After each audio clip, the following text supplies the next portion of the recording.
This is Dormouse03 continuing my Max Payne 3 hardcore walkthrough, and this is Chapter 6. So it starts you off in just a really horrible place on this chapter. There are a lot of tricky fights in this chapter, and this is one of them, because it brings you out, and half the time you get shot immediately as you're brought into this section. So you just kind of have to fire at those guys on the left so that you can get yourself into cover. And I tried a couple of different spots here. I tried going into the little office section on the left, where I believe I did this room on my old school guide, and it just wasn't working for me really well. And I found this cabinet right here to be just a little bit better, and just slightly more effective for me in taking out these guys, because you can see both the guys on the left and on the right, and you do want to be watching both sides, because they will creep up on you around one side if you're not actively watching it. So like that guy was back in the back, and now he's right next to me in just like a second or two where I was looking at the other side. So you have to be really aware of the guys that come around to flank you from both sides, but using a combination of blind firing and bullet time was pretty effective there. And that guy, I had run out of ammo for my Uzi, and when I sort of slid over to the side to grab some ammo, or I was going to maybe try to pick up a different weapon if I couldn't pick up any ammo then, in that space of time, the guy had gotten around on me and was shooting me. And so luckily I did pick up ammo there, or else I would have had no bullets to kill him in Last Chance, or Last Stand. So if you can manage that section with only using one painkiller, that's a very good thing, because you really want to manage those well throughout this chapter, because there are painkillers available to pick up, but a lot of times they're not as accessible when you might need them. So you definitely want to be managing them well, because there is a room in just a minute that is very hard and tricky, but I think I've found a pretty effective strategy for getting through it.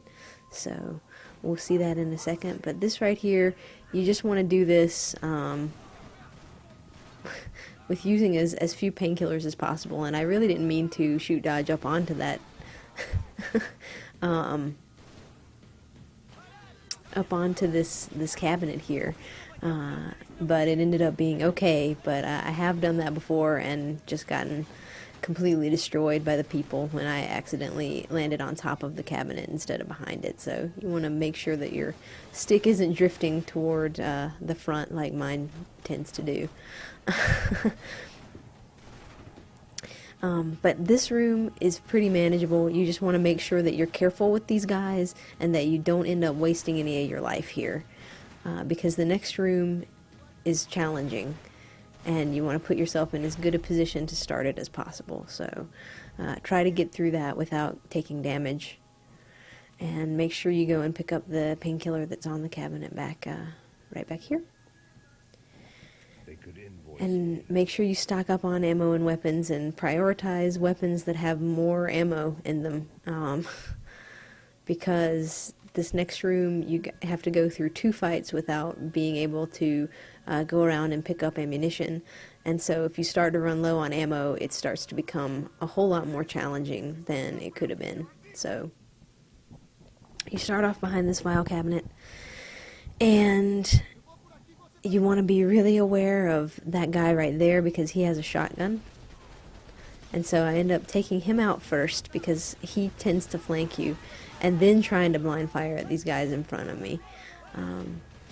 But people will surround you right here really quickly, so you just have to be looking all around you and try to catch anyone who manages to get too far on your flanks. And eventually they do start tossing grenades here, and you have to move.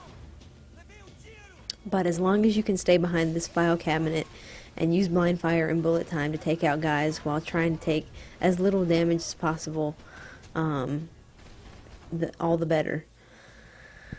I thought that guy was never gonna fall down. So, and something else that you can do if you start to run low on painkillers right here is there are several of them spread throughout this area, and they're on these desks around the edges of this space. And so if you start to drop pretty low, I would say if you drop below 2 or 3, you might want to run around and try to pick up some as you're cleaning up the rest of those guys, because this part right here is the real challenge. Because you want to avoid those grenades that they will toss liberally, and you want to avoid getting shot. And the best spot that I found for this, which I tried to use in old school, but I didn't have as many painkillers as I do right now, and it was just becoming unmanageable, is to get over here in this little alcove. And getting over here can be a combination of skill and luck. But if you can manage to get over here without using a painkiller, you can kind of peek out. People can't get you from the side there, and they have to go a long way around to flank you. So it puts you in a pretty good position right here, and you can kind of peek around and clean up any guys. And if you have some painkillers that you can burn, all the better. Because when I got here on old school, I believe I only had one painkiller, and I just kept getting shot by guys who would flank around, and it's kind of hard to see directly in front of you because there are a bunch of the office cubicles in the way, and so it makes it hard to see people if they're flanking you up on that side. So when you're peeking out around here like I'm doing right now, it leaves you a little exposed to anybody who is coming out on the right, sort of directly in front of you, who can hit you. So you do want to be pretty careful right here, but this spot makes this area a lot more manageable than it was trying to run around. And if you want to see gameplay where I run around and act like a fool because I didn't have any ammo, I didn't have any painkillers, and I was just in a really bad spot when I got to this checkpoint, watch this chapter on my old school guide, because it was a mess, and I cannot believe I managed to do it, because there were several times where I just ran out of ammo. I had literally no bullets in my gun, and there were still so many guys around, and I had to run around like a fool, and expose myself sometimes to run out and grab ammo. Good job pronouncing that. To grab ammo for my weapons, because I just didn't have any, and I had one painkiller, and somehow I managed to run around, grab ammo, grab painkillers, and get through it.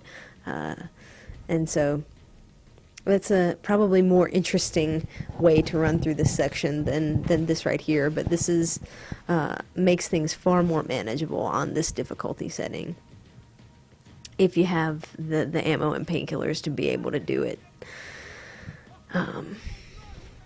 So yep, if you set yourself up for this well and conserve your ammo and painkillers, you shouldn't have a problem with this section right here, because once you manage to get over into that little spot, the guys are not too hard to take out from there, as long as you're being careful.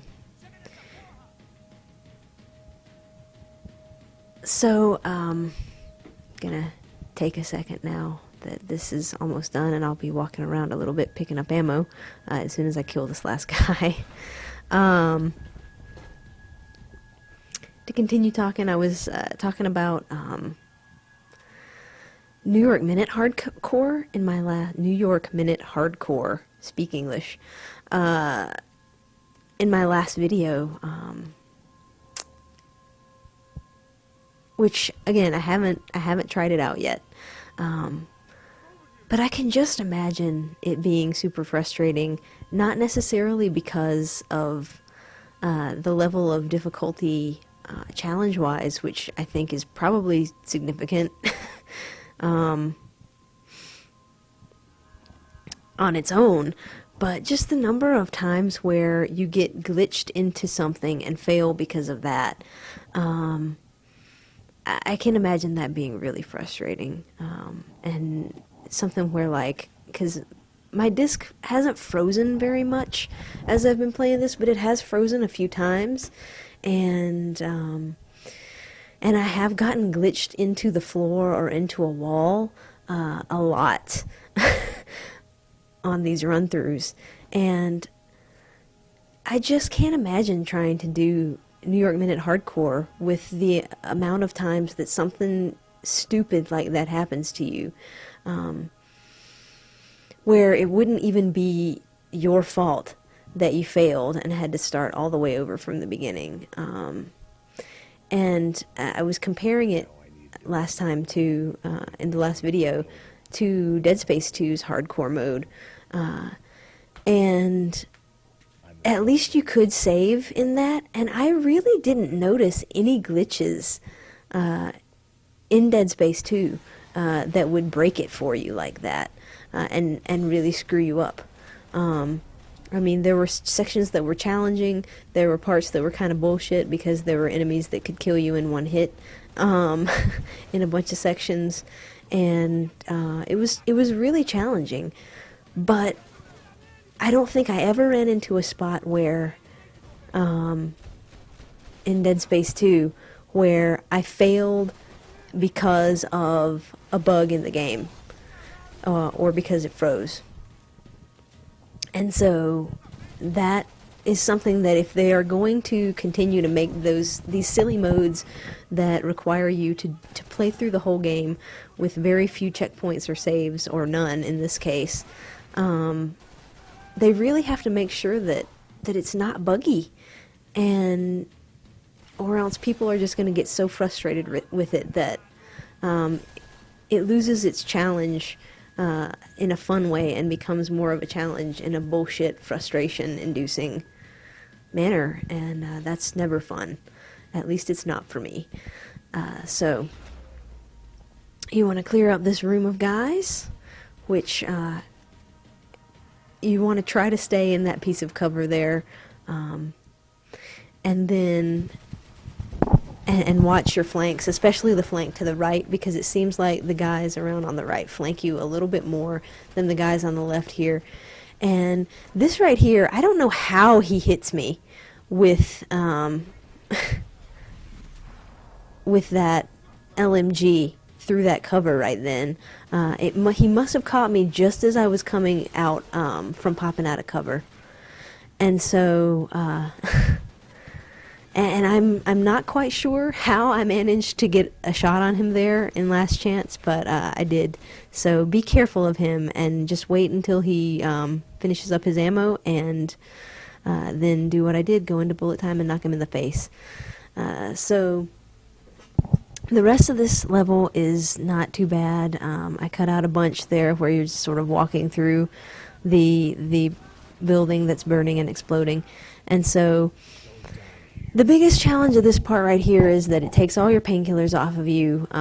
Max is sort of stumbling around. He's not as agile in these sections, and you just have to take it really slowly and be really careful. I don't think that the building can fall down on you if you take too long in the area, but it might. But it never did that for me. So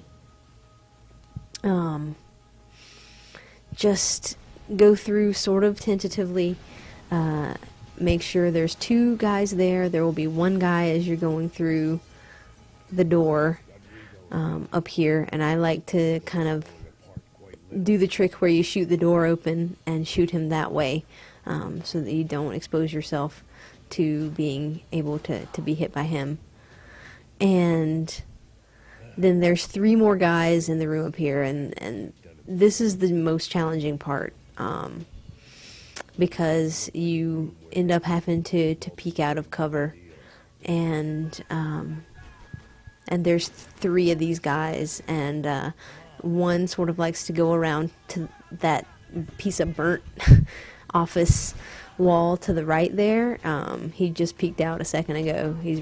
He's there right now, and he can kind of get a cheap shot on you from that vantage point. So just be careful of him. Use bullet time, and then once you clear up the 3 guys right here, you will be done with the combat of this chapter. So thanks for watching, guys, and I will see you in chapter 7.